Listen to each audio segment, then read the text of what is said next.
Et bonjour à tous. Je vous fais une petite vidéo sur les Cruentatus, Camponotus cruentatus, espèce endémique du sud de la France. Donc je vous fais une petite vidéo parce que pour vous les montrer ce qu'on me l'a demandé, et également parce que en ce moment j'ai vu que c'était un petit peu la course au niveau des Camponotus cruentatus. Tout le monde voit un peu comment ça évolue. On a tous des fondations, d'après ce que j'ai vu, à peu près équivalentes. Donc voilà, je vous fais une petite vidéo. Alors la visibilité sera peut-être pas super bonne, je m'en excuse. En plus, elles m'ont quand même bien salopé le nid. J'ai ouvert le deuxième étage pour dire qu'on va leur faire un petit peu de place, mais malheureusement, elles m'ont un petit peu tout sali. J'aurais dû attendre un peu avant d'ouvrir. Donc là, vous pouvez voir, j'ai actuellement 22 ouvrières. Je crois que ceux qui faisaient un comparatif, il y avait Fourmi des Plaines. Je vous conseille d'aller voir sa chaîne. Nico Henry aussi et Suisse Fourmi Feufeu, qui ont également des jeunes fondations, un peu comme la mienne. Et c'est un petit peu la course à l'évolution. Donc voilà, moi je vous montre un petit peu tout ça. Donc elles sont en e-building, ça se passe bien. Mais effectivement, j'ai remarqué que ça se passait mieux depuis que j'ai arrêté d'humidifier.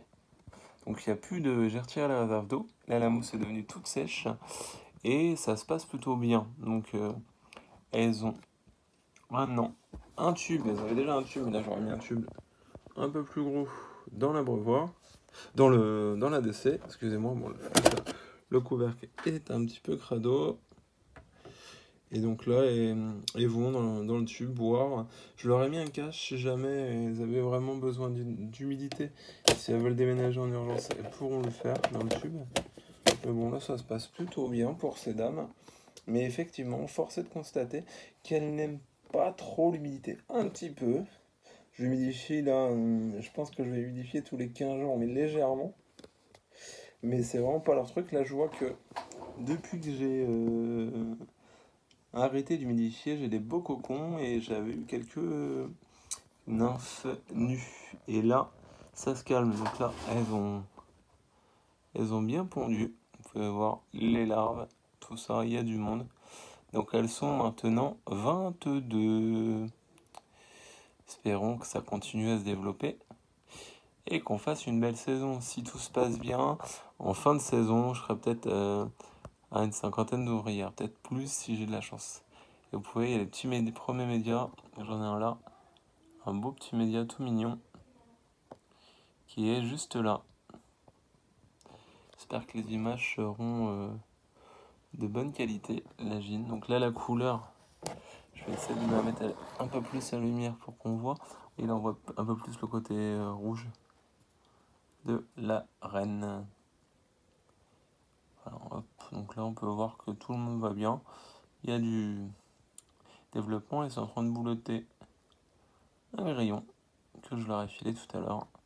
Mais elles sont quand même un peu crades, elles ont quand même tendance à stocker les déchets et j'aime pas trop. Bon, maintenant le nid est sec, donc c'est moins gênant que quand il était humide. Donc normalement, là, comme le nid est quand même sec, ça va éviter le développement d'acariens. Mais je fais toujours attention quand les fourmis stockent des déchets dans le nid. Voilà.